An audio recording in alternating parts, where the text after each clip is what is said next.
Hi! Ever wondered how some people seem to be able to attract jobs and exciting work opportunities without seeming to make any effort? That is the power of personal branding. And we will be talking about this over the next 2 hours, coming right up.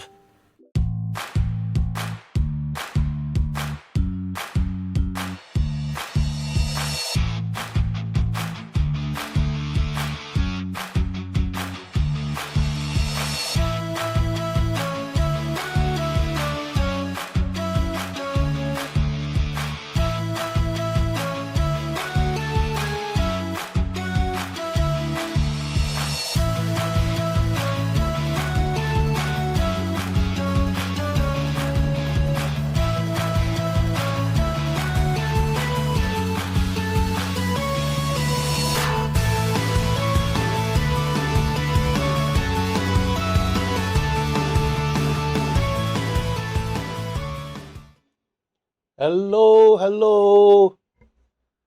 My name is Yuan. I'll be your facilitator for the next couple of hours or so. I've been a career coach for the past 10 years, and I've talked about this topic of personal branding many times, right? But today I'm going to do it slightly differently. So for those of you who've been to my past workshops before, you will see the difference. Okay? Now, first things first, I'm not going to pretend to say that I am a branding guru. I am not. All right? But one of the things that I had the privilege of doing over the last 2.5, nearly 3 decades or so, is to be successful in pivoting to different careers, different industries, right? And I've used personal branding to help me make effective changes in this. I've also had the privilege of working with many clients in one-on-one coaching as well as through workshops like this today that you're going through, right? And I want to share with you what I found. There are actually 5 big mistakes that people make in terms of personal branding. And many of these mistakes, I made it myself. Okay? So what are these 5 mistakes? Well, so the first mistake here is this. All right? It is about what? You ignoring your online identity. Okay? Your online identity. Now, many people think that, oh, once I've updated my identity, I don't need to update it again. Right? I did this same mistake when I first entered the workforce. Okay? I updated my LinkedIn profile and all that. But as I was working in my career, gainfully employed, successful, I didn't even bother to update my profile in my LinkedIn. Okay? So that is one big mistake. One big mistake that many people make. Right? The second mistake here is this. We all have many different online identities, right? You've been on Facebook, Instagram, Twitter, LinkedIn, and all that. Many a time, we present different versions of ourselves in these different platforms. Okay? So the big mistake here is that sometimes these different personalities confuses people who come to see us, okay, and try to understand who we are, try to understand who Alexia is. Right? Third mistake is trying to present yourself as someone that you are not.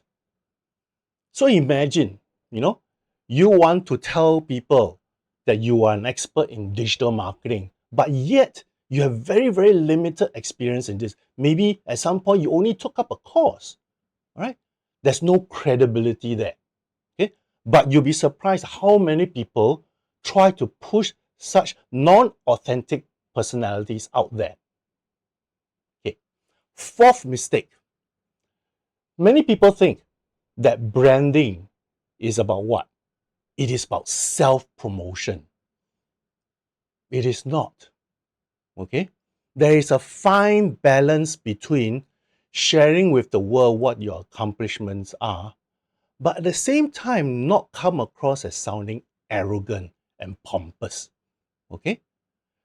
You will find that personal branding is actually not about yourself. It is about how you help other people. Which makes us the fifth mistake many people make, is that when they go through their own personal brand, when they try to present themselves, they don't take into consideration the people that they are trying to present themselves to, what those people want to hear, what those people need, you know. So they just go about saying, you know, I'm an expert in digital marketing, but not thinking, why would those people want your expertise in digital marketing? And what are the areas you can help them in? All right. So those are the 5 mistakes which I'm going to try to address throughout this whole 2-hour session so that you can avoid these 5 mistakes as you move along this journey of branding yourself to the outside world. Okay. The second difference that I'm going to do today, right, is to share my journey. Okay. In the past, when I did this session on personal branding, I actually use examples of my ex-clients, case studies and all. Today, I'm going to do it differently. I'm going to share my own journey of how I use personal branding to transit into this role as a career coach. So hopefully, you know, that makes it more interesting for you, because I know that many a time whenever I do such workshops, I've had a lot of people asking me, no, how did you do this? Why did you move into this role as a career coach and all, right? So hopefully today I can share this with you so that you can dispel a lot of the myths. Okay? All right. Now, those of you who have been to my workshops before, you know that I deliver a lot of different topics. Those of you who have not, all right, these are some of the topics that I regularly deliver with many organizations such as WSG, right? So if you are interested to know more about the topics that I deliver, please stay tuned to the end of today's session and I'll share those things with you. All right? Okay, first things first. Let's talk about personal brand. What is a personal brand? What is a personal brand? What do you guys think? You are here now to understand about personal branding, how it helps you as a job seeker. So let's start with the basics. What do you think a personal brand is? What do you think a personal brand is? Well, let's think about it this way, right? I dug up a definition which I really think is very, very powerful and very suitable for this. Okay. So personal branding is the process of defining and promoting what you stand for as an individual, right? Your brand is a culmination, it is a collection of the experiences, skills, and values that differentiate you. So there are 2 keywords here: a collection or culmination of experiences, and they differentiate you from other people. Okay, so keep these 2 things in mind first, because I'm going to expand on this over the next course of 1 hour or so. All right. Now, interestingly enough, another definition which I really like about personal branding is this from Jeff Bezos. Okay, your brand is what people say about you when you are not in the room. Imagine that. Which means what? That we all already have a brand. Whether you like it or not, people already have an impression of you through various ways and means. Okay? So those of you who think I don't have a brand, I never do anything about my brand. Well, you do have a brand, even if you are not doing anything deliberately to manage your brand. Because your brand are the things that people talk about you when you are not around. Okay, just like what this definition is. I want to give you a couple of examples. Do you know this guy? Beckham, right? David Beckham. I'm pretty sure that even if you are not a football fan, you'll know who this is. When you see David Beckham, what is the impression you get about him as a person? What is the image of that person you see? Discipline and focus. What else? Okay, football, epitome of football. Okay, anything else? Charisma, family man, sophisticated, rich man. Yeah, I'm sure he's pretty well off. Yeah, so it's interesting. When I try to Google a collection of images and impressions that people have of David Beckham. These are the few words I get. These are the few words I get. He demonstrates entrepreneurial spirit, right? He has a strong commitment to family. Someone mentioned that, right? Entrepreneur, so someone mentioned that. He is very adaptable, not least of which during his playing time, he changed all his hairstyles so many times, right? So he's very adaptable, okay? Trendsetter is the other one. Fashion icon. Fashion icon, right? You know that he was recently in Singapore, right? He was here to what? To promote or tie or collaborate with Marina Bay Sands. Now, why do you think Marina Bay Sands wanted to connect themselves with the image of David Beckham? Why do you think that case? You know, someone mentioned that very strong brand but not much substance. Then why does MBS want to tie up with him? Well, let me share this with you. This is from the words of the CEO of MBS. Okay, the Never Settle campaign brings to life the shared values and passion of MBS, our consumers, and David Beckham, celebrating the spirit of advancement that inspires an ongoing pursuit of excellence. Yeah. So to MBS, David Beckham represents this, and they want to be associated. They want to be linked with that image, that association.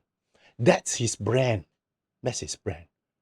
Have you ever wondered how did David Beckham transit from being a footballer to become an international icon? Not every person can do that. No. In fact, I can think that maybe only on one hand, the number of people who have done that successfully from football to becoming an icon. Right? I'll share this with you because it's very, very interesting.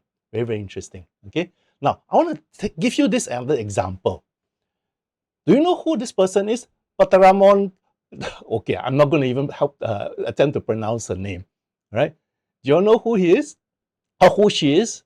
Those of you who are avid followers on TikTok, right? On TikTok, you might know, you might have come across her. Okay, she's known as Thailand's most beautiful road sweeper, likely world's most beautiful road sweeper. Can you imagine this? From someone who is in a job perceived a low brow job, but she's able to position herself in such a way that people cannot really think of her as being in that job, but instead of her being as someone else, someone much, much more glamorous. Much, much more glamorous. Now, what do you think these two people have in common? I'm going to tell you a little bit about how she did this in a little while. But what do you think these two people have in common? Can you type into the chat box? Someone said good looks. What else apart from good looks?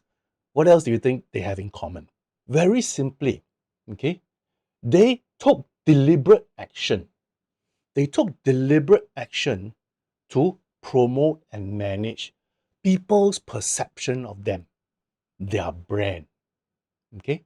Now, let me tell you what David did. How did he transit from being a sporting icon to an international icon? Okay.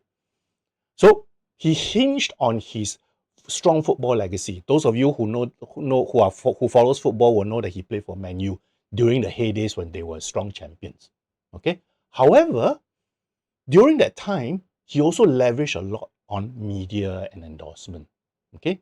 Obviously, he did a lot of things like, he performed very well. Okay. But he also had generated controversies, right? But he used that to his advantage. Okay. At the same time, he cultivated a very fashionable image on as well as off the field. On the field, how? In terms of all his different hairstyles. Off the field, in terms of the way he dressed and the events and the parties that he went to. Very fashionable image.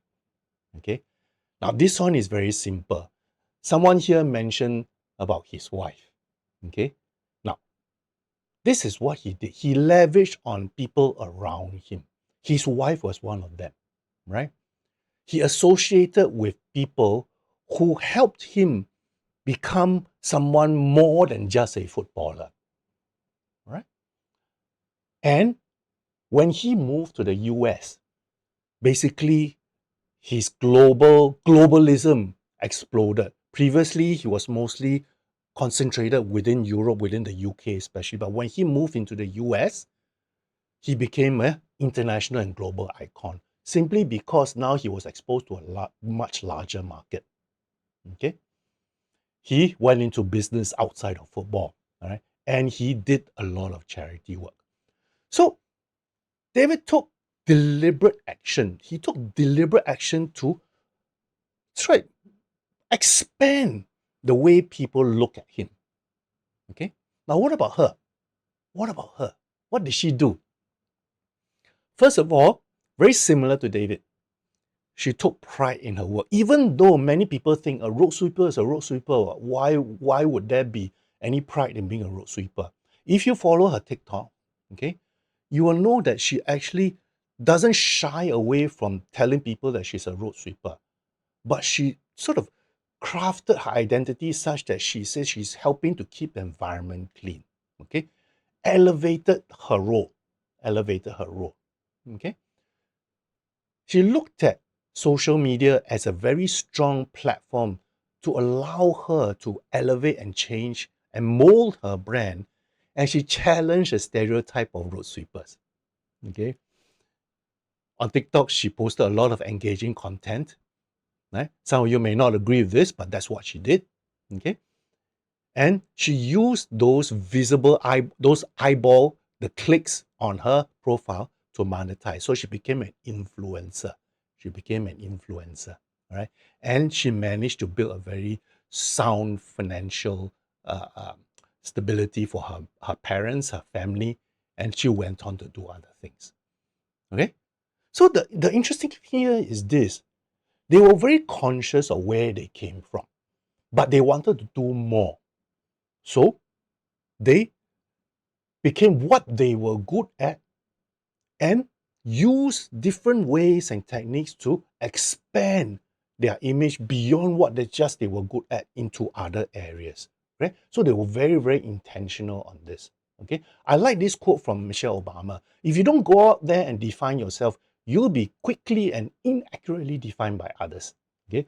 And Elon Musk also mentioned this brand is just a perception, but perception will match reality over time. Okay? So I hope these two examples just give you a notion here that we all have a brand already. If we don't manage the brand, someone else will create that brand for us. So my message throughout today's session is really to make sure that you become very intentional, become very deliberate about trying to mold and present yourself for outside world. And why? Why? So which brings me to the next point here is this. How can personal branding help you? Those of you who are here for this session, okay? Why do you think personal branding is important to you? Can you type into the chat box? Why do you think personal branding is important to you? Let others know you. What else is there? So what happens when other people know you? What happens when you have an identity? What happens? You manage a perception. What else is there? Opportunity, all right? People will respect you. What is the outcome? What is the outcome of that respect, of that perception? Credibility, right? Serene hit upon a very good point here, opportunity. Now, how do we get opportunities? Why do people give us opportunities? Well, if you look at it, when we have a brand, it's easier for us to relate to us, for other people to relate to us, okay? So that other people understands who we are. Okay. Now, what happens when people understand and can relate to us? We basically have a little bit more trust from those people.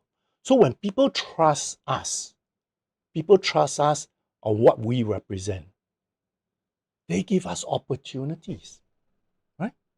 So it is about building credibility, building trust, being able to relate to the people that matters in your job, in your career, right? Then these opportunities will come. So if you are a job seeker, the type of opportunities you want to get is what? If you are a job seeker, what are the opportunities you want? It's different from being an influencer. It's different from being an entrepreneur. The opportunities as a job seeker is what? To be more exposed to job opportunities, right? It's not about getting the job for you, but it's giving you more chances to get the job you want. All right? So again, I like this quote from this author, Dory Clark. It says, when you take control of your personal brand, you create a narrative that resonates with others, making it easier to attract opportunities. Now, I read and underlined this next part, aligned with your goals. Now, what does this mean? Basically, it means that when we craft our brand, it shouldn't be something that is not us. Correct or not? Remember, one of the mistakes I think I mentioned that many people make is that you're not authentic, right? We have to have an authentic brand, something that links our brand is us, not someone else or something else, or our brand is so different from who we are. That will not be sustainable. That will not be sustainable. Okay, so that is the first thing that I want to talk about, right, in this today's session. Right, the first thing is to how you align your personal brand to who you are. Okay, then I'm going to talk about how you want others to see you, how you're going to communicate that message to other people, right? And then I'm going to round off today's session by talking about the best ways to continuously build and develop your brand. So let's start with the first one. How do we define? How do we define who we are? How do we align our personal brand to who we are? Okay, so there are essentially two areas I'm going to talk about today. And this is going to be a slightly longer thing because it is a very critical component. You can't go on and establish your brand unless you know these two things. Okay, so these two areas. The first important area is some realities. The first reality here is about the world of work. The world of work. Now, those of you who are thinking of changing careers, or if you are a seasoned professional, or if you are someone who's been away from the workforce for a long time, you're planning to come back in, this reality in the world of work will impact you directly. Impact you directly. If you are not in any of these three categories, it will still be very, very important for you. Let me explain why. These two elements, I've talked about this in many of my past workshops, and I'm going to talk about this again today because I think it's very, very important. You will know, or you may know, most job opportunities are not advertised. In fact, the majority of job opportunities are hidden below the waters. Some stats show that as much as 80% of opportunities are underwater. It is not hidden in the public sphere. Okay, many reasons for this, and the primary reason is actually about this. Employers are risk adverse. Okay, when employers will only advertise in the open market when they've got no choice, they can't find any candidates, then they will advertise in the open market. However, their first preference when seeking candidates is to get candidates from a pool of people that they know well, or being referred by people who they trust. Okay, because they are risk averse. Okay, so these two are very, very real things that's happening now in the marketplace, and it impacts the way we look for jobs. Okay, now I actually have done an exclusive workshop on this in the past about the hidden job market and how these two things are related and how we can go about correcting this, addressing this. Okay, but I think it's really, really important that you understand this concept, these two concepts. Okay, so that's reality number one. Reality number one. Second reality. Those of you who are in my generation or even the next generation, right? If you have been in the workforce for more than 10, 15, 20 years, right? Chances are you have been relying on what I call the traditional job search process, where you focus a lot on the final output, your resume, how you conduct, how you go through an interview. In fact, many a time, the first question many job seekers ask me is, how do I do my resume? How do I answer these questions? So that tells me that they are focused on this aspect, right? Now, if it was 15, 20 years ago, yes, still very relevant. But nowadays, focusing on this is not enough. It's not enough. What I call the modern job search process is a lot more involved in the whole area. So you got who am I? Okay, which means you need to know what drives you. You need to know what's happening out there in the world of work. Wow, is the world of work, right? Once you know that, then you develop the strategy to make you more effective when you stand in front or when you apply to the opportunities presented by your target employer. Now, why are these steps very, very important? Well, let me tell you, in today's world, it is about making sure you apply to the right jobs that suits you. So you got to be very, very targeted here. Okay. Which also means that when you are standing in front of their potential employer, you are able to present yourself as someone who is relevant to what they need, someone who can solve their problem. Okay? And you cannot achieve these two elements unless you go through all these three. Right? So that is the modern job search process. So if you want to understand where your personal brand comes in, well, can you tell me 1, 2, 3, 4, where does personal brand come into play? Maybe this is a little bit of a trick question. Let me sort of bring up the definition of personal branding again, just so that we understand this. Branding, your personal brand is a culmination of the experiences and skills and values that differentiate you. Right? Remember the keywords: culmination or collection, differentiate, right? So in other words, what this means here is this: when we are going through finding out who we are, our motivations, our skills and strengths, right? When we go and find out what's in the world of work, the market trends, the salary and all that, right? What's happening out there in the marketplace, this will feed into our brand. It will help us develop our brand. Okay, so this helps us develop our brand. But we will use our brand in these next two chapters, developing the strategy and connecting with employer. Why do I say that? Because these two steps basically are this. This is where in the strategy part, you want to differentiate yourself from other people. You want to upgrade yourself. You want to present yourself as someone who is effective. So your personal brand comes into play, especially those that are marked in the red fonts. Okay. When you connect up with employer, your network is part of your brand. The people you surround yourself with also becomes part of your halo, your brand halo, right? How you gain experience, how you share your experience to make yourself relevant to the employer is also uh, uh, the way you leverage on your brand. Okay, so hopefully you understand this. Huh? So if you want to take a screenshot of this, by all means do so. And take a screenshot of this, by all means do so. So you develop your brand when you know yourself, you know the world of work, all right?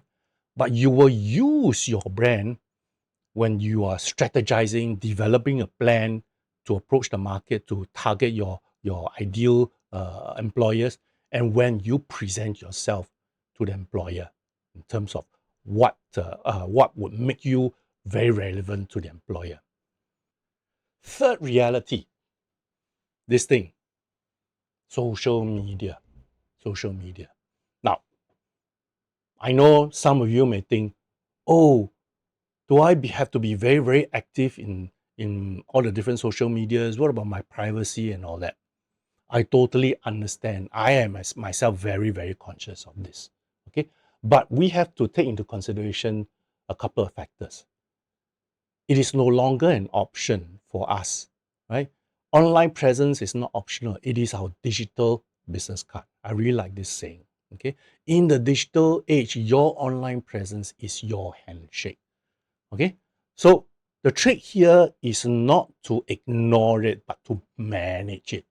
Okay. Now, I'm not going to ask you to become a social media influencer or guru, but just do enough to be able to manage the perception, which I'll talk about in the next portion itself. Okay? So the thing here is this. When we have so many identities, different identities in the different platforms, the question people will ask when they come across you, right, when they come across Adrian is, who is Adrian? I've seen Adrians in all the different platforms, but who is Adrian really? Okay?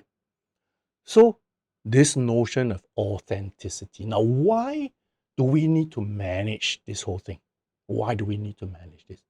I'm sure many of you know this factor already. Most recruiters, in fact, I would think all recruiters use LinkedIn when they are looking for candidates, right? But do you know that over 40% also search on other platforms like Twitter and Facebook? Interesting, isn't it? Right? 93% of hiring managers review candidate social profiles before making contact. Note the word before making contact. It's not after making contact. Huh? Right? Why? They want to confirm whether you say who you are. Who, right? Yeah, to confirm the experience, to find mutual connections, especially if they find, hey, I have someone who knows Andrew. Right? Maybe I check with that person whether my impression of Andrew is correct. And also to verify previous work and fit.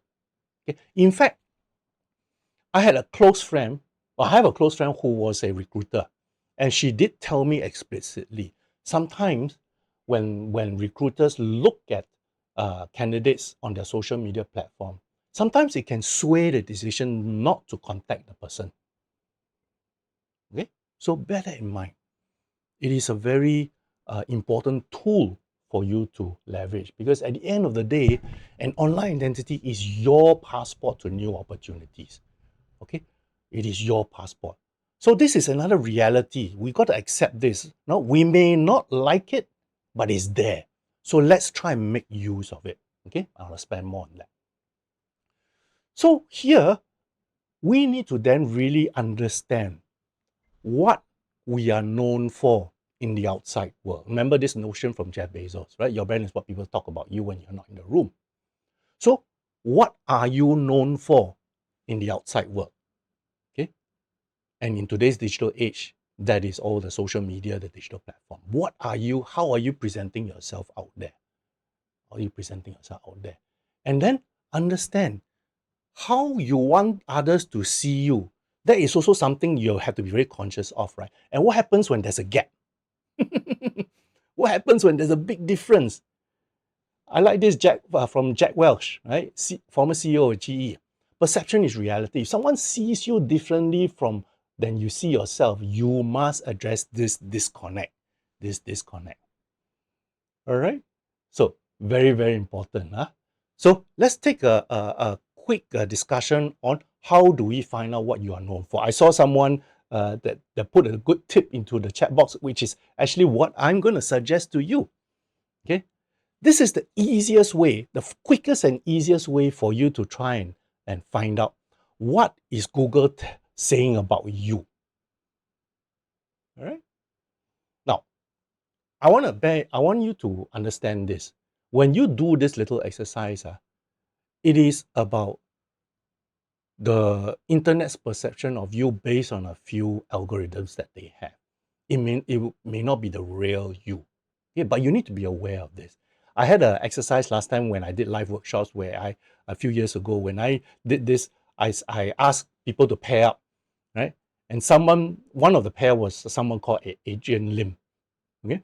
And when the buddy did a Google check on this name, they were very shocked to find out, oh, wow, Adrian Lim is actually someone who committed a heinous crime a few years before that, right? So then his buddy said, no, no, no, no, that's not me, that's someone else.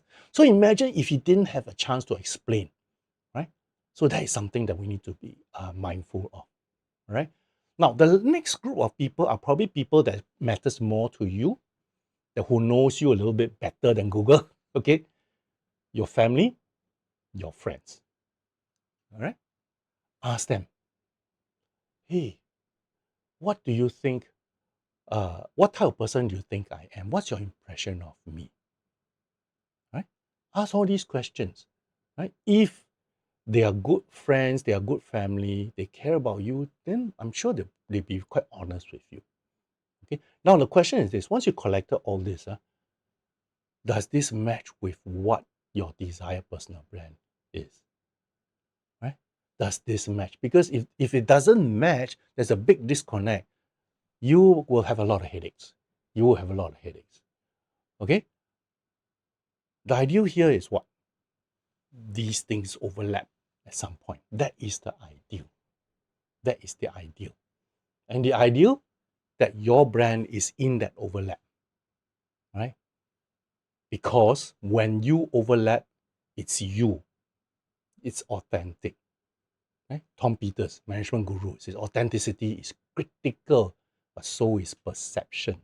Right? So you must make sure the two are in harmony. Two are in harmony.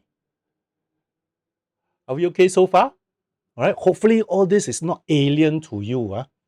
Right? But I need you all to understand this because when I did all but this workshop in other settings, there are people who just don't feel very comfortable with this. And I totally understand. Right? When I first started thinking about this clearly also, I also didn't feel very comfortable. But I was faced with reality that that is what the world is now. Okay? So we have to come to grips with this. If we are uncomfortable with it, we must think of a way to grasp this notion and how to leverage on it to our advantage. Okay? All right. So, how do we determine our authenticity? How do we determine this? Now, there are lots of ways to do it. I'm just going to boil it down to very simple steps. Okay? KI says, keep it simple and stupid. All right. So, essentially, if you think about it, it is really about circles. Right? What you are good at, what you love to do. Okay? When those two things overlap, that's your passion, right? Because you're good at it and you love to do it, right? That's your passion. You keep doing this. Okay? In a way, my passion, one of my passions is actually doing something like this, delivering workshop, helping people to overcome challenges that they have in their career. So that's my passion. What's yours? Okay? Understand that. Okay. But is this enough or not? That is the big mistake many people make, and sad to say, some coaches also don't go beyond this. All right, they stop at this and say, "Oh no, that's enough. You just need to know what your passion is." But the other element that you need to understand very, very clearly is this: it is not about you. There are other people involved.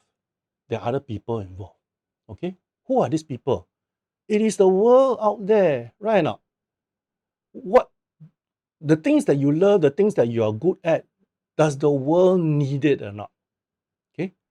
If you are so fortunate to have something that you love to do and the world needs that skill, that insight, it can become your mission. Very, very good. Right? Then there's also another element, right? Is this enough? Right? The world needs it, you're good at it, you love to do it. But how are you going to earn a living? Right? So you're going to have something, you're going to need something that the world is willing to pay you to do. Pay you to do, right? Now, in most cases, right, what you're good at and what you can pay for are jobs, right? What the world needs and what you can pay for are things like jobs and vocation, right? So the trick here now, some people call it the ikigai, right? I'm adapting it, but in essence, you want to find the sweet spot in between everything there, right? And that is so important because if you don't find a sweet spot, you can still survive, but how sustainable is it? How sustainable is it? As far as I'm concerned, I'm now 62. Next year I'll be 63. One of the reasons why I came into become a coach is that I want my career, my job to be sustainable. Okay, I'll share that with you in a little while. So if you can think about it in this way, we can think about it in this way. What you are good at and what you love to do is really about how you help people, correct? How you help people. On the other side of the equation, where it involves the employer, then it is about what benefit we give to the employer, right? So these things have to overlap. So we need to sort of come to grips with this notion that when we're presenting ourselves as a brand, as a person, as a potential employee, it is not about how good we are. It is not about doing what we love, not enough. It is also about how we translate those things to the benefit we give to people. So in other words, to me, career success is not about title, it is not about a salary, it is not about how many company cars you have. I am suggesting to you that career success is how you help people. The better you are at helping people, the more successful your career is. All right? Think about this. Think about this, whether this is a definition that is acceptable to you. So let's talk about these two elements now. Remember, I told you these two elements in the modern job search process feeds into your personal brand. So what I'm going to share with you over the next couple of slides is actually quite important. So I need you to pay a little bit more attention here. Okay. So first portion here, questions that you need to ask yourself. Who am I? Who am I? Ask yourself this. What makes you tick? What motivates you? What makes you jump out of the bed every Monday morning? What are you good at? What are you good at? So you need to find a combination, these two areas in a common ground. Okay. Now there are lots of ways to do this. I'm not gonna today. That's not the topic for today. But essentially, you need to answer these two questions. All right. Then, when you go out there and look at the world of work, these two things plus what you find at the world of work will then lead into telling you what problems you solve. What problems you solve. Because then it becomes more relevant to the world of work, the people that you're out there, right? This is so critical because then it is a point of differentiation. It makes you different from other people out there. And it is also a direct reflection of the benefit you give to the potential employer. Okay? So, 3 questions you need to ask yourself. What makes you tick? What you are good at? What problems you solve? All right?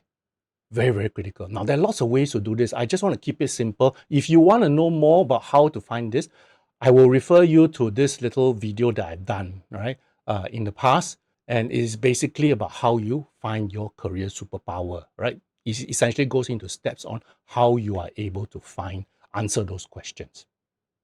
Okay. So let me summarize that particular section itself. Let me summarize that particular section. Okay. So first one, we talk about realities. Okay. In the world of work, the big reality is this. Most job opportunities are not visible, right? And the fact that employers, because they are risk averse, they want to be able to get candidates from trusted sources. Okay, so that is the reality here. That is the reality here. Okay, the next reality is what? That the job search process is a lot more involved nowadays as compared to 2 decades ago or 3 decades ago, right? You have to put in a lot more effort to be able to differentiate yourself, be able to make yourself more relevant to your targeted employer. Okay? Digital media, social media is the norm nowadays. We cannot ignore it, we cannot avoid it, but let's leverage on it, let's manage this. Okay? And because of this, then we need to make an effort to find out who we are. What's our perception? What are people's perception of us? Right? And we got to then go through the exercises of trying to identify our sweet spot. Our sweet spot. Why do we need to identify our sweet spot? So that we can find the overlap between what we are known for and what you want others to see you, because that's going to be your positioning. Okay? That's going to be your positioning. Now, I'm going to share with you three more circles that sort of emphasizes on what your positioning is. Three more circles, huh? Not the Ikigai circle, but three more circles. Okay? When you are authentic, it is sustainable. Whatever you want to do is sustainable. When you become relevant to the people that you help, and when you are different, you stand out. Okay? So if we have a conjunct of all these three, ideal position, that is the ideal position for you. Okay?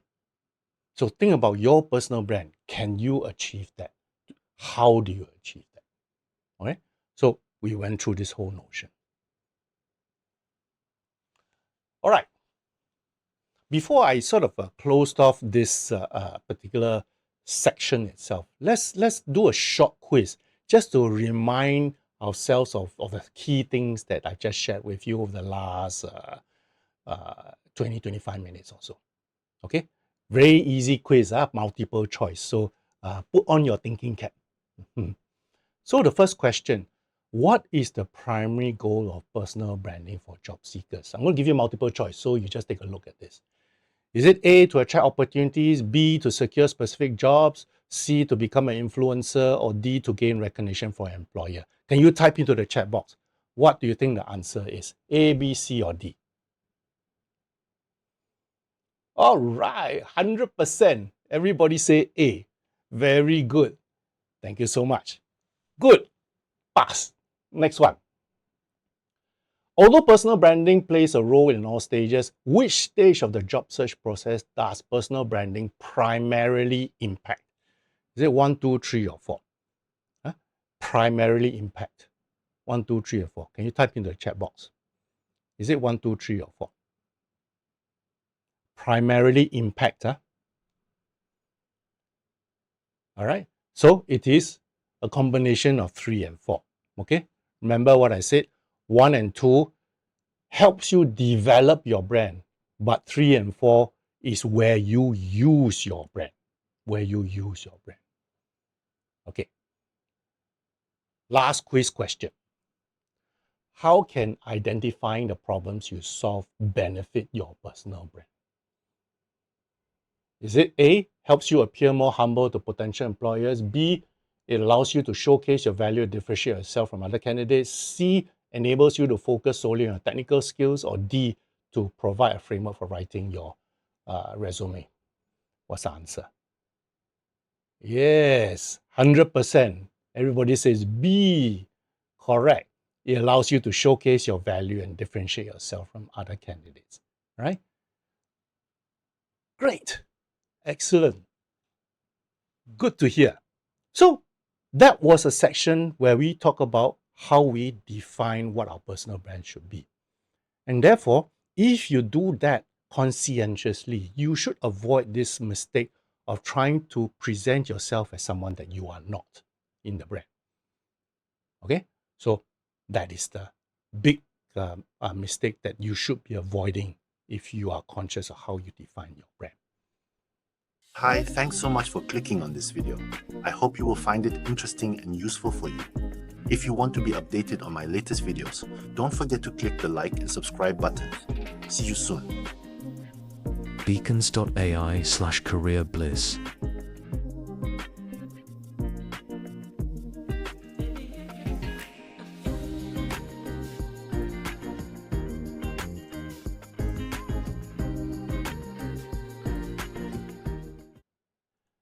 All right. Welcome back from the short break of 10 minutes.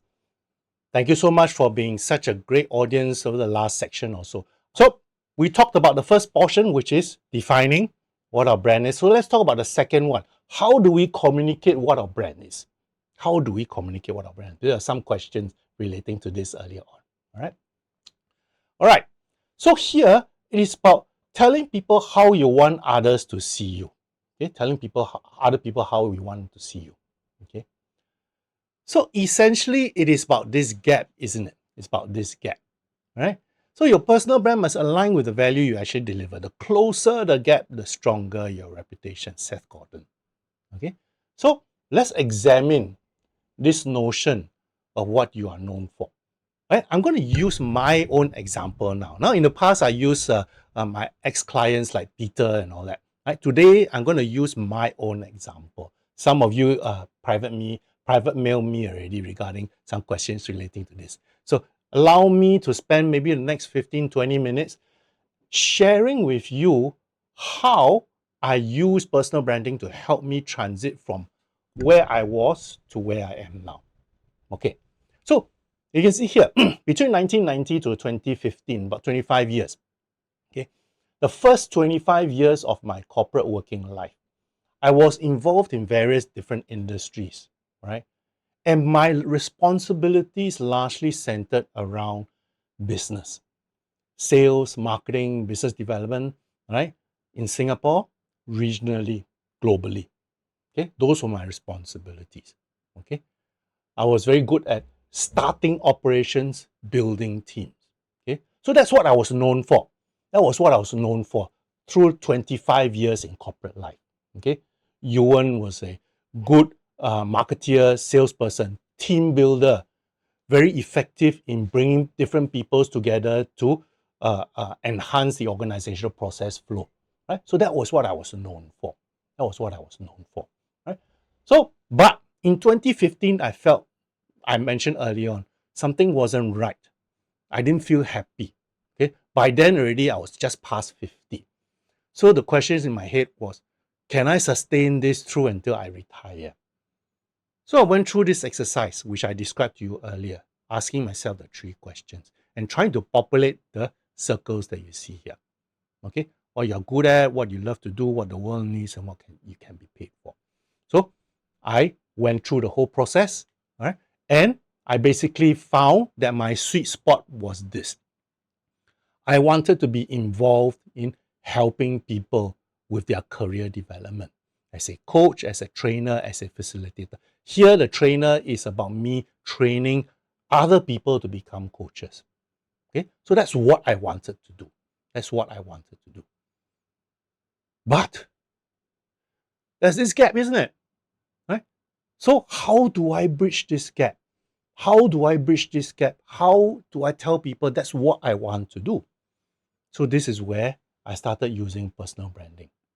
Now, this was my biggest challenge because I was jumping into another area, this area of coach, trainer, facilitator, totally different from what I was known before. Okay, so I had to be very, very conscious about what I was going to do. So here it was about focusing on how I differentiate myself, how I presented myself, building a network around me, and then also this notion of gaining experience in the areas that I wanted to be known for, right? So that it helps reinforce my personal brand. Okay, so I focused basically on two areas. Two areas. One obviously was trying to differentiate myself and present myself on the online digital platform. Okay, that was about 10 years ago. Right? Digital media was coming on strong. Right? I also had to go offline. Although I did leverage on online to go offline. Right? I'll share a little bit more about what I did. Okay, but essentially also building my own network to help reinforce what I wanted to do. Okay, so now in terms of social media channels, my primary channel was LinkedIn. Yours may be too, right? Judging from the questions that I saw in the chat box, most of you centered around LinkedIn. There was one or two questions about Facebook and Twitter and all that. It all depends on the industry and the role that you're looking for. If the normal social media channels in the industry is not LinkedIn, all right, for your targeted audience, targeted job and industry, is not LinkedIn, then by all means, focus on other channels. For me, and perhaps for most of you here, is how you use LinkedIn to position yourself. Okay, so I'm going to share with you what I did. Okay, maybe you can relate to that. So essentially, to me, LinkedIn was very good at helping us do these four things. Telling people who you are, what you're good at, what you want to do, and how you can build relationships. Although it's virtual, but it leads on to being the real, meeting the real people as well. Okay, so let me go through one by one. Who you are. Now, I want to preface all the next following slides by saying this is not a LinkedIn masterclass. So I am not going to go into details exactly on what you need to do, right? I'm going to give you directions, right? Pointers. There are lots of information out there, and I'm sure many of you will also be very experienced and good in this area. So I'm not going to teach you how to suck eggs if you are that person. But rather, I want to share with you what my focus was, which I felt that was really important. And I used those same focus to also help other people in the same position as well. Okay, so first things first, who you are. How did I use LinkedIn to tell people who I was? Essentially, I highlighted a few things. Problem solving skills, my expertise, what my achievements were, what my passion was. Okay. I used keywords in the industry, in the role that I wanted to be known for, right? I highlighted relevant awards, and recognition, right? What were these things? What were these things? So these were the key pointers that I highlighted. Okay. I highlighted the fact that I was a people developer from my experience in building teams, right? Team builder. I was very focused on being very business minded. Now, why I felt this was important was because, I would be able to relate from the point of view of the employer so that I can help people who are career minded to say, hey, you need to position yourself such that you are valuable to the employer. And what are the things that the employer are conscious of? Okay, so business minded. I also came from the point of view that I was very successful in making multiple career switches or pivots, I like to say. Right? When I got my professional coaching credentials, I highlighted this.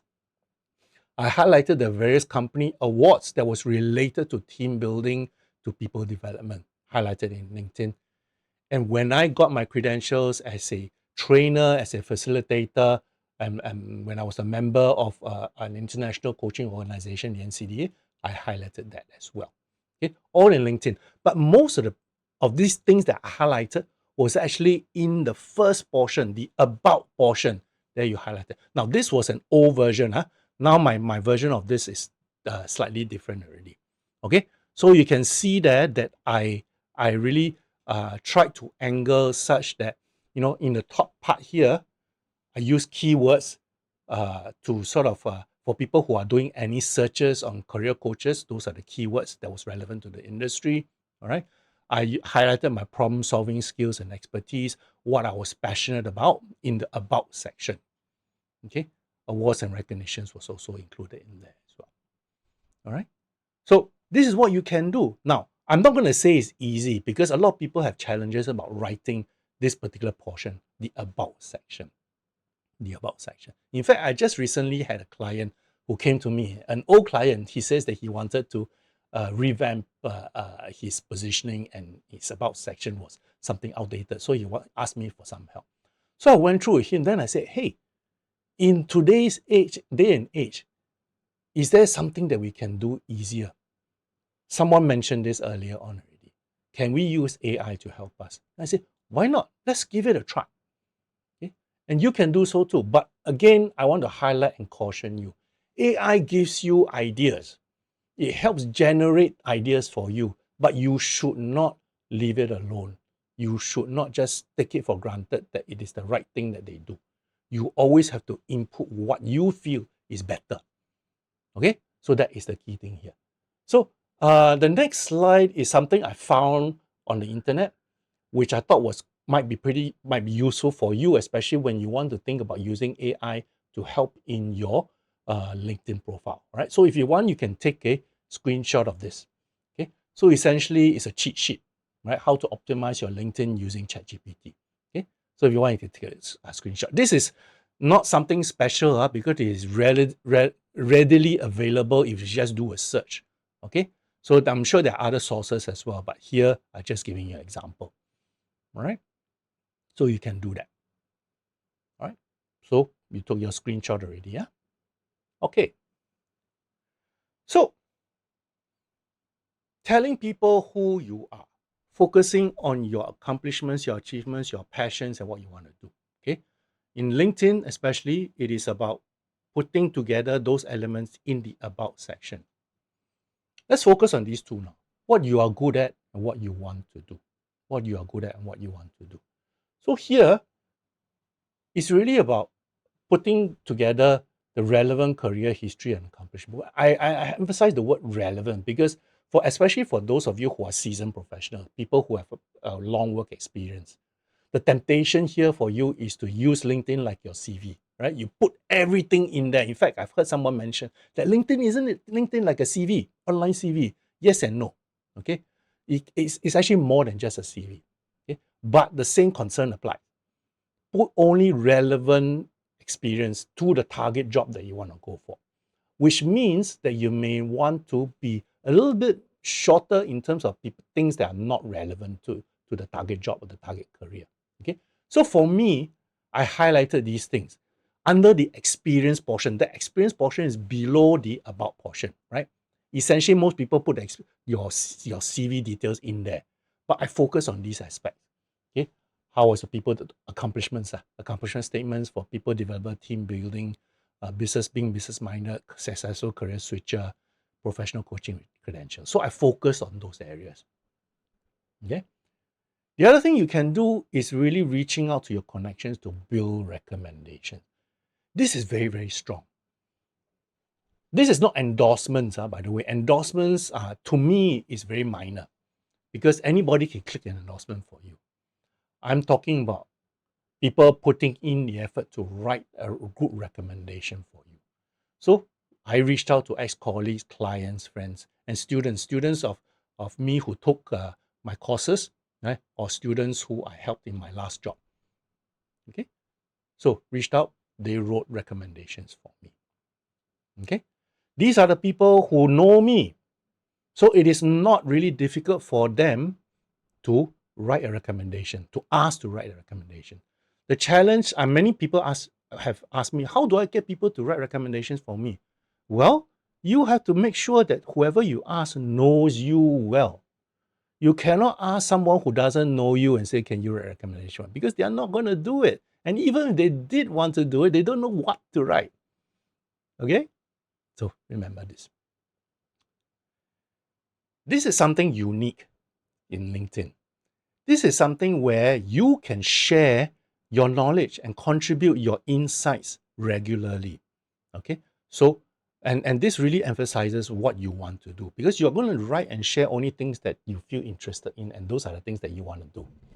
Okay, so what I did was I shared and wrote a lot of articles about career development. So this next is just some examples of my early articles that I wrote when I started as a career coach. Okay, so if you want, you can actually go to my LinkedIn profile to have a look. I'll give you all my leads later on, not to worry. All right, now to emphasize further what you want to do, inside LinkedIn, there's this unique thing where it allows you to show people you are interested in this area, and by doing that, it establishes an algorithm within LinkedIn so that when recruiters or hirers are searching for people, if you are interested in the area, your name will come up, probably, hopefully within the first half or at least the first page of the search results, if you do it right. Okay, so what do I mean? So essentially, when I started out this journey, I actively participated in career and coaching related LinkedIn groups. Okay, and I shared my own insights. Now, even though I was a new coach, I was already 50 plus, okay, which means I had a lot of experience relating to people. So even though I was a relatively new coach, I didn't let that stop me because I felt that my experience in helping people in my previous experience was equally, if not more, valuable as well. Okay, so that reinforced my ability to relate to people, to help people in this coaching arena. All right. What else did I do? I followed companies who are active in coaching and in careers. Right? I followed these companies and I connected with other coaches and those associated with companies active in this area. So it was again building your own network, right? Okay. I saw a lot of questions. I'm going to come to this later on. Right. So talking about network, let me then just go into this notion of how we leverage on network to help build our brand. Okay. So essentially, when you are building your brand, you need to connect with people so that people know who you are, right? I mean, you all know this. 50% of hires come from personal connections. In fact, this stat was a few years ago. I'm sure by now it's probably a bit higher. Okay, those of you who know the actual stats, the latest stats, please do type in the chat box if you know that. But I think it's higher than this. All right. So, but then some of you may be thinking, now again, I'm not going to conduct a networking masterclass in today because there's no time and it's off topic. But essentially, right, if you're concerned about networking, you know, networking is not sucking up to people. Okay, it is about showing that you're invested in their work before you actually ask them to be invested in you. It is about building relationships, isn't it? Right? Building relationships. Okay, so you focus on connecting with people. You start off by being interested in what they do, what they think. Right? That's how you develop relationships, isn't it? It is not about asking for something at the beginning. Okay. So those of you who are new to networking, there's a lot of resources out there. But I just want to maybe point you to another video which I did. And really here in that video, I focus on a few things. One, that the importance of the first, second, and third degree connections, and also how you build your network. So I focus on the building plan and how you actually leverage on this important technique called informational interviews. Okay, so I described that all that in that YouTube video. But the emphasis here, and I keep mentioning this, right? When you develop relationships and network, it is not about you, all right? It is about how you can help them. So please remember this. Remember this. It is a very fundamental approach to sort of developing your brand and building relationships. Okay? It's not about how good you are, it's about how you use what you are good at, your expertise to help other people. Okay? So please, please, please remember this important and critical aspect. Right? Once you've grasped the notion that it is about helping people, it helps you to do this. It helps you to build credibility. People believe in you because you are going out of your way to help people. Your reputation is enhanced. Right? And by helping people, you develop a track record. Right? So these are so important. Right? So what did I do? What did I do? I conducted informational interviews. Okay?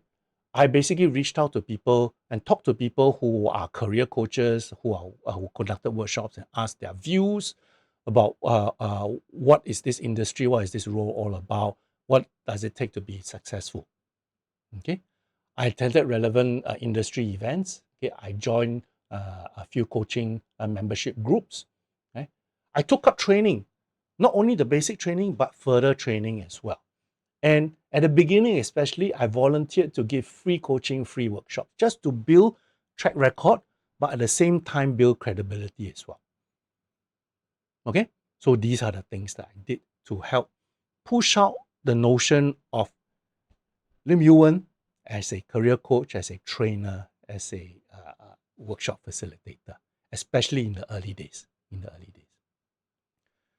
Hopefully, this description of the things that I did, the journey that I took to try and transit from my old commercial career into this new career coaching career is something that you can relate to because a lot of the techniques are very similar.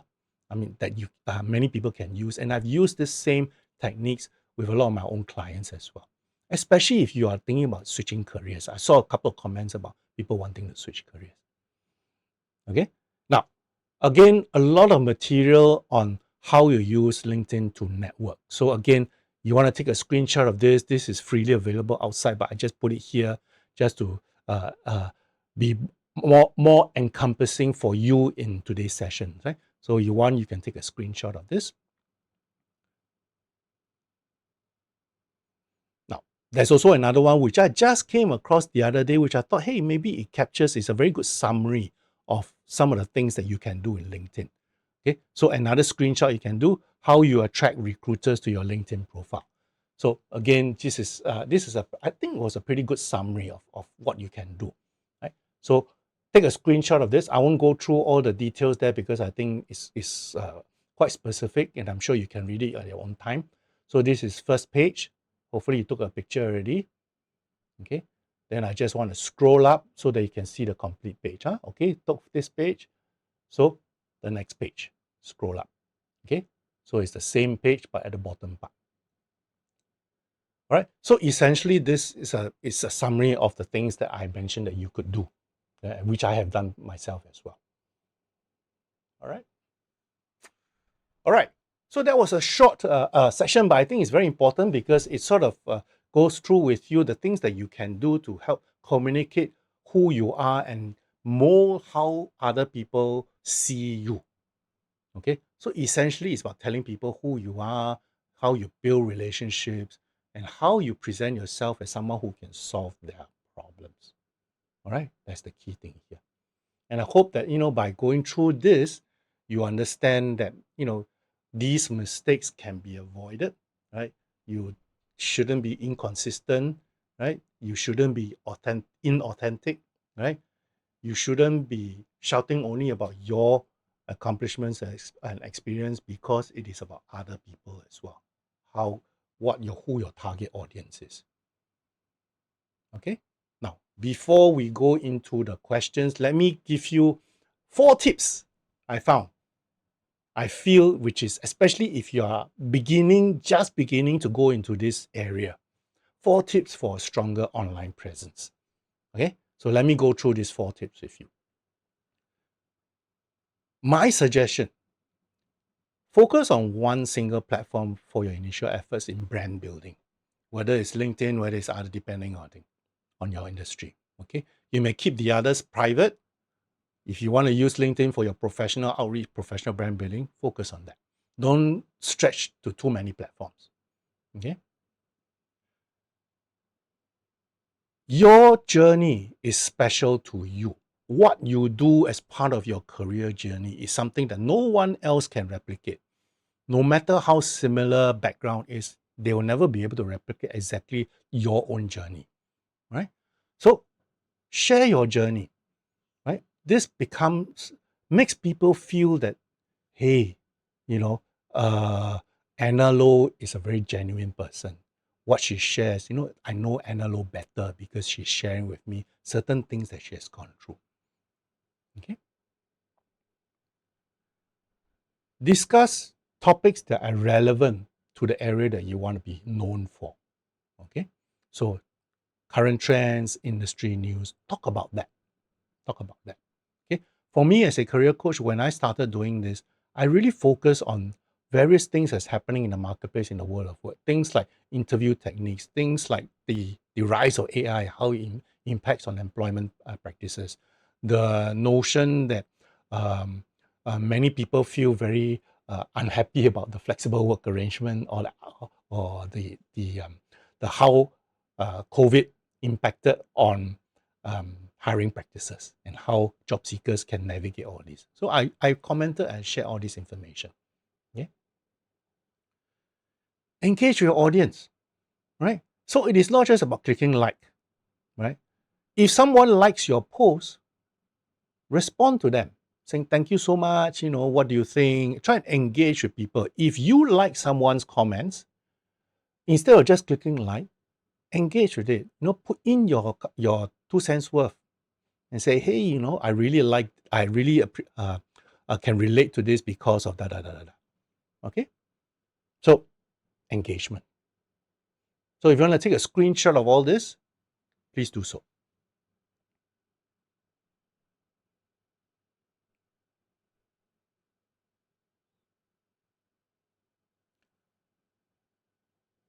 All right. Taking a screenshot? Okay. So, quiz time. So, first question, again, multiple choice. In the context of personal branding, what is the sweet spot? Is it A, identifying the highest paying jobs?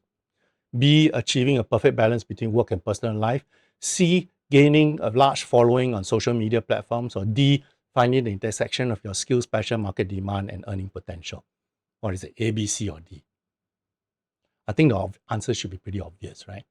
100%, all of you passed. Everybody said D. All right, Very good.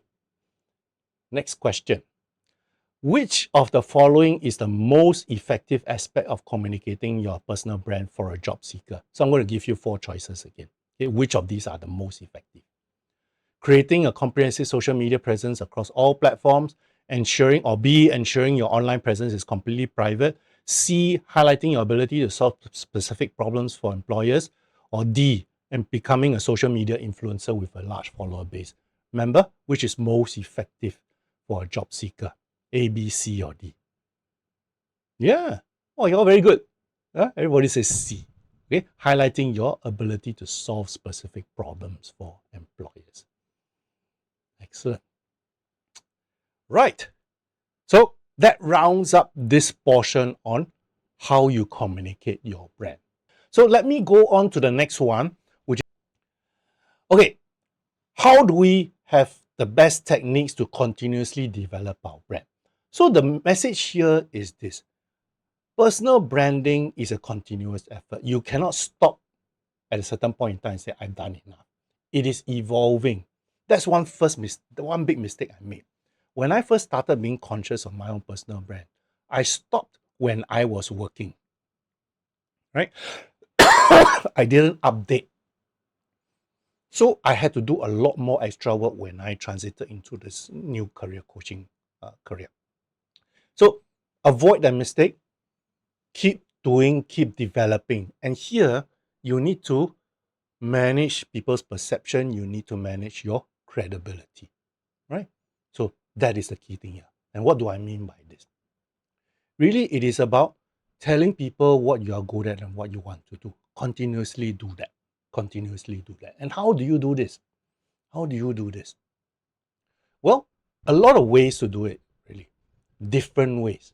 Now, those of you who are more inclined to writing, then obviously you can share articles, not only in LinkedIn, but anywhere else that's relevant to the industry. Write what you think. Share articles, write your own articles, share your thoughts.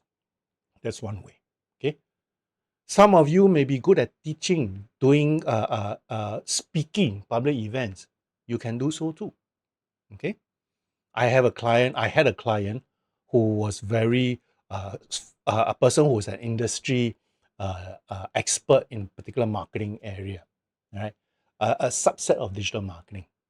So he established himself by doing speaking and training, right? In fact, he also got a a part-time gig as a associate instructor within one of the polys.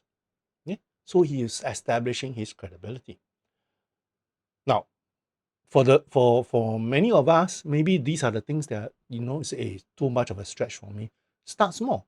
Join certain groups, interest groups. All right. So like me, for example, when I started off career coaching, I joined those smaller career coaching groups. Right? I started to get to know the people, get to know what is the industry all about. Yeah. And this portion here, relating to getting to know the people, you have to go out and continuously develop your network. Right? Don't reach out to your network only when you need a job. Please. Okay? That is not the way to connect with people. Don't become like an insurance salesman. Sorry if you're an insurance salesman. Because if somebody knows that, oh, I only talk to you because I want you to buy something from me, it won't work. Okay? So continuously develop your relationships. Now, even more important, if you can, and I think most of you can, work with other people in the area that you're interested in. All right? Not only connecting with people, but collaborate with those people. Look for opportunities to work with different people on different projects. Okay?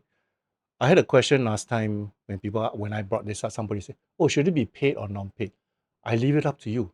Because what is the focus here? Is the focus salary or is the focus helping you build your brand? Right? You are the one to answer that, not me. Right?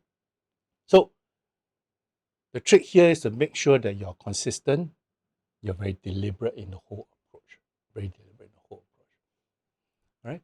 Because these things will accelerate your credibility.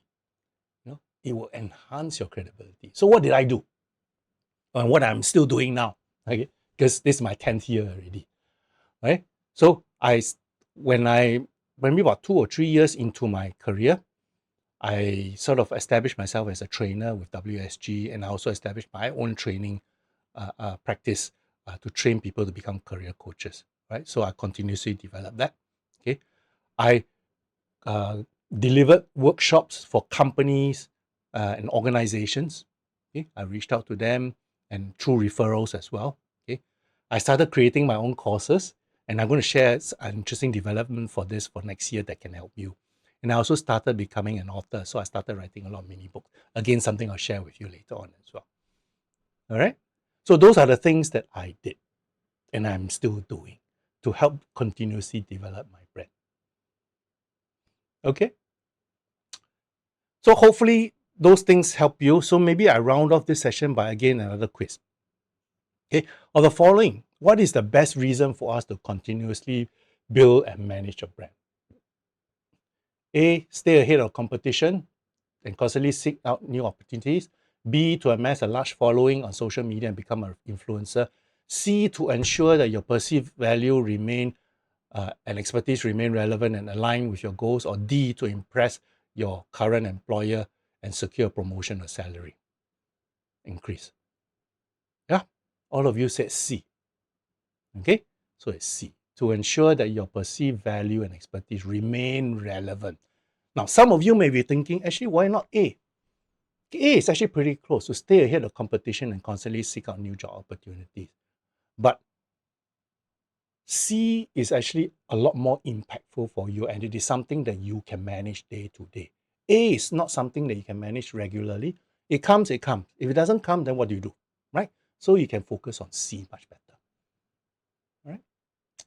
Okay, next question. How can participating in industry events, workshops, and conferences contribute to continuously developing your brand? Opportunities to expand networks, allowing you to stay updated on latest trends, offering platforms to showcase your expertise and network with potential employers, or all of the above. Which one? A, B, C, or D? Hey, my quiz questions are too easy. Yeah? Okay, everybody says D, correct, right? Everybody says D. Okay, so it's all the above. All right.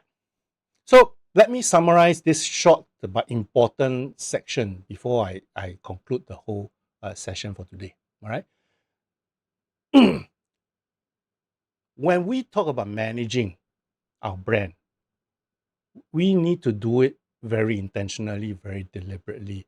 And essentially, the focus is on managing perception and building and enhancing your own credibility. Okay. How do we do this? Is basically continuously telling people what you are good at and what you want to do. Right? No two ways about it. And there are various ways to do it. I shared. Right? Some of you may be more inclined to certain ways. Some of you may be more inclined to other ways. But at the end of the day, you need to go out there and continuously do it. You don't leave it on the shelf and say, my brand is there. I put it on the shelf and then I walk away. No, you should not do that. Okay. So hopefully when you are conscious of this need to manage your brand continuously, you will avoid these mistakes of neglecting your brand, right? And also avoid the mistake of being inconsistent in the way you present yourself. Yeah. Okay. So summary here. Now you have already I've been giving you all the summaries, so I don't want to repeat the summaries. I want to sort of highlight the themes or the key points here. What are the themes for today? Okay. So firstly, defining your brand. The first theme is you understand is this. As a job seeker, personal branding is about deliberately crafting an image that highlights your value proposition. And this is to attract opportunities that align with your career goals. Okay. So highlighting your value proposition to attract opportunities that align with your career goals. Right? So first key point here. Understanding your sweet spot helps you identify a career that is fulfilling and financially viable. That is so important for us, right, in our career. No point having a fulfilling career, but it's not financially viable. Right? Identifying specific problems you can solve for employers is key to making yourself stand out, is to differentiate you from other people. So please, please, please make the effort to try and identify what are the problems you solve. Okay. I mentioned this so many times, and I hope that you get the point. Authenticity is paramount. Your personal brand should be a genuine reflection of who you are. Okay? If you want to take a screenshot of this, by all means do so.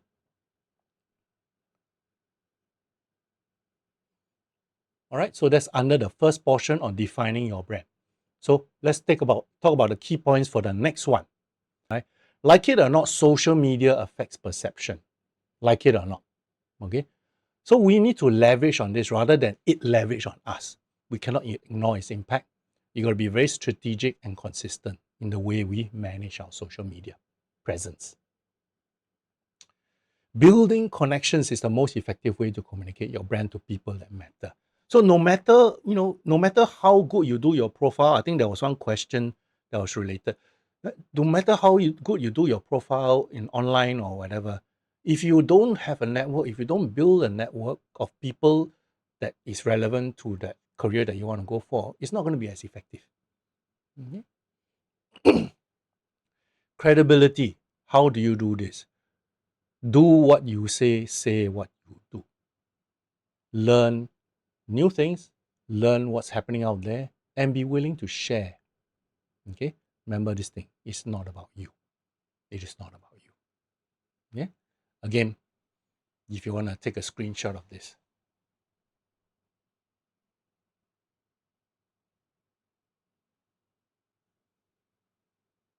Okay, and the last portion here, managing.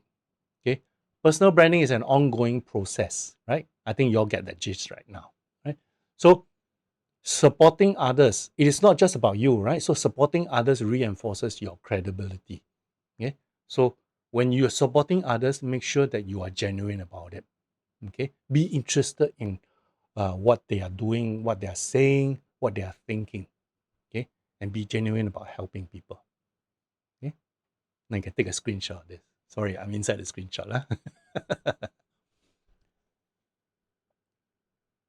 Okay, so we spent the last 2 hours, correct? Just under 2 hours, right? Talking about this whole notion of personal branding for your job, for job seekers. And these are the 3 areas that I focused on. Mini book. I'm planning to write a bigger book about personal branding. So this is the title: Brand New You, Attract Your Ideal Career with Personal Branding. And these are the likely chapters that I'm going to put in there. Okay, so I'm going to do this within the month of December. Now, for those of you who have followed me for a while, you will know that this is actually a part for a 4-part series of a series of books that I plan to write. And it's all about career redesign. So I've already done 3 books already. So this 4th one is about how to address the question, how do I tell the world what my career aspiration is? Okay, so again, it's up to you guys. Okay, if you are interested in hearing more, being informed about this book, you can go to Career Bliss Info and then just fill this up. It will put you into a separate mailing list that I will only send to you in that mailing list itself to tell you about this particular project that I have. Okay, again, it's up to you, right? Again, no obligation on your part. Now, I have been asked this particular question. Some people, because I wrote 3 books, right? Each book is to address a particular question. Now, some people have saying, I want to buy all 4 books. My suggestion here is wait. Don't buy all 4 books. Why? Because I'm going to actually combine all 4 into a bigger book called this Career Redesign for Dummies, right? But the difference here is that this big book, which will have all the elements of the 4 books, but also includes this additional things here. Cases, checklists, cheat sheets, specials on using e-learning, and then the use of AI. All right. So all this will be in that book.